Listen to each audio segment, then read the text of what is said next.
Today I'm going to talk about group theory. Group theory is a really important concept in mathematics.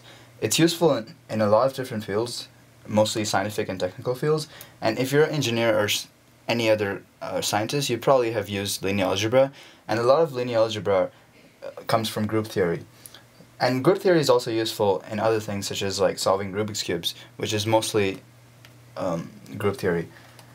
So let's think about what a group actually is. So a group is basically a set G with a binary operation star defined on it. So what this means is that you take any two elements A and B from set that are in set G, and then you have an operation that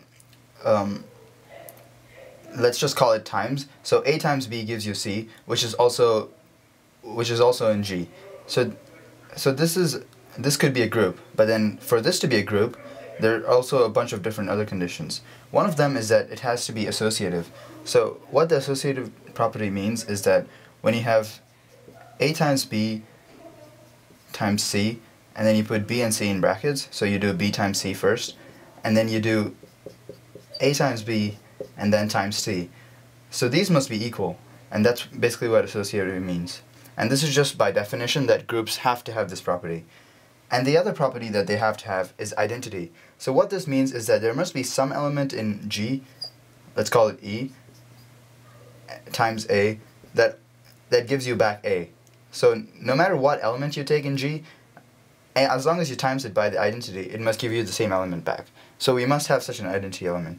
And then the third and final property of a group is that it must have an inverse, which means that A times A inverse must be equals to E, which is the identity. So when you times A inverse, given any A or B that or any other element that you take from G, there must always be an inverse that gives you the identity. Now let's look at some different kinds of groups. So if you think about what a group actually is, like let's take the set of all integers, and then let's define the group to be addition. So let's think about if this is a group. So if you take any two integers and then you add them together, you get another integer. So it's closed under multiplication. That's the term used for when you take A times B and it gives you a C, C is also in the same set. So in this case that is definitely true. And then let's check if it's associative. And addition is obviously associative because A plus B plus C is equals to A plus B plus C. And then now let's look at if there's an identity element. And there is actually an identity element, which is a 0. So like you take any element A and then you add it to 0 and you get A back. And is there an inverse? Yes, there is an inverse, because if you take A plus A minus A, which is basically the negative of any integer A that you pick, you get 0, which is the identity.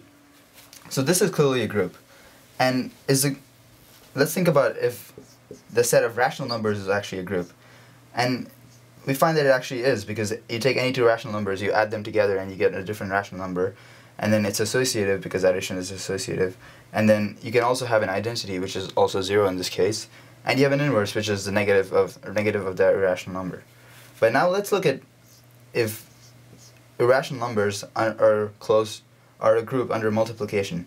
So in this case, when you multiply two rational numbers, you do get another rational number. And then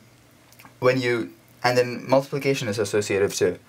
But then you realize that when you take any rational number and then you try to find an inverse, you realize that the rational number 0 doesn't actually have an inverse under multiplication, because 0 times anything doesn't give you 1, which is identity for multiplication.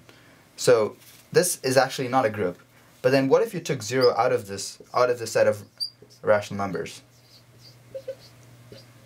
In that case, you would have an identity 1. Every rational number would have an inverse, which would basically be the 1 over that number, which will give you 1. And then it's also closed under multiplication, because every rational number that you take gives you some other rational number, which is not 0. So this is actually a group. But then rational numbers, the set of all rational numbers, including 0, is not closed under multiplication. Now you can try the same thing on a bunch of different groups and see which set of elements you take and like which operations you can use to form groups. And this is basically the gist of group theory, or the definition of groups.